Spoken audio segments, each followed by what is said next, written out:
எனக்கு அன்பான நண்பர்களே, உங்களை மீண்டும் சந்திப்பதில் நான் மிக்க மகிழ்ச்சி அடைகிறேன். இன்று நம்ம பார்க்க போகிற டாபிக் நன்மை தீமை. 1 பேதுரு 3ஆம் அதிகாரம் 13ஆம் வசனம்.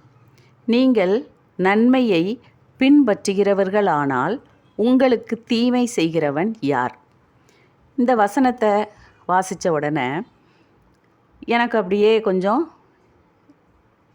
ஒரு டவுட்லாம் வந்துச்சு.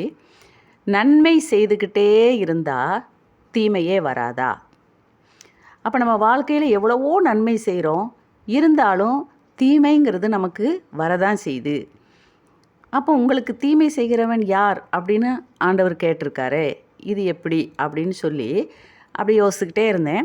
நம்ம எவ்வளவோ, நீங்களும் கூட நினைக்கலாம், நிறைய பேருக்கு உதவி செய்கிறோம், தான தர்மம் பண்ணுறோம், மற்றவர்கள் மீது அன்பு செலுத்துகிறோம், ஆனாலும் நமக்கு தீமை வரும்.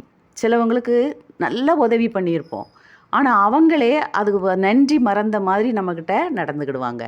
அப்படி நடக்கும்போதெல்லாம் நமக்கு மனசு ரொம்ப வேதனைப்படும். அப்போ நல்லது தானே செஞ்சோம், எதுக்கு நமக்கு இப்படி ஒரு தீமை வருது அப்படின்னு நம்ம யோசிப்போம்.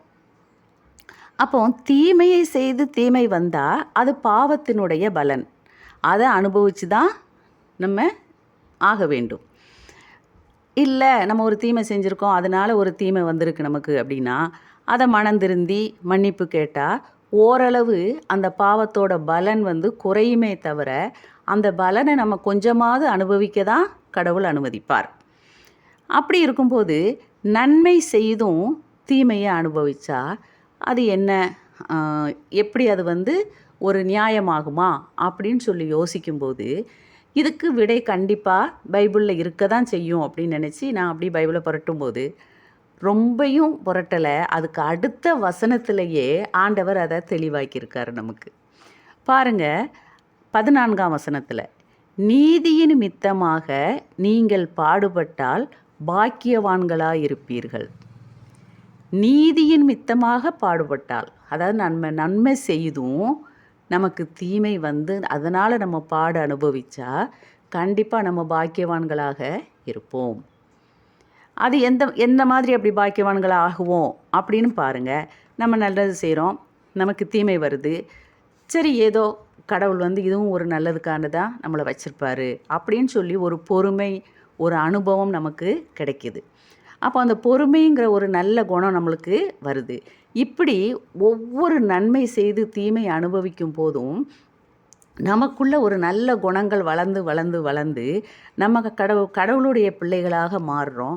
அதை விட பெரிய பாக்கியம் நமக்கு கிடையாது. அதனால தான் ஆண்டவர் சொல்கிறாரு, நீதியின் நிமித்தமாக நீங்கள் பாடுபட்டால் பாக்கியவான்களாய் இருப்பீர்கள். அதற்குரிய பலன் என்னது? ஜீவ கிரீடத்தை நமக்கு ஆண்டவர் கொடுப்பார்.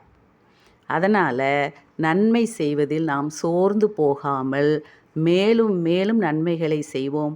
அதனால் வரும் தீமையை நாம் அனுபவிக்கும் போதும் என்னை விட பாக்கியவான் வேறு யாருமே இல்லைன்னு நம்ம நினச்சிடணும். மனம் சோர்ந்து விடக்கூடாது. கடவுளுக்கு நன்றி. தேங்க்யூ.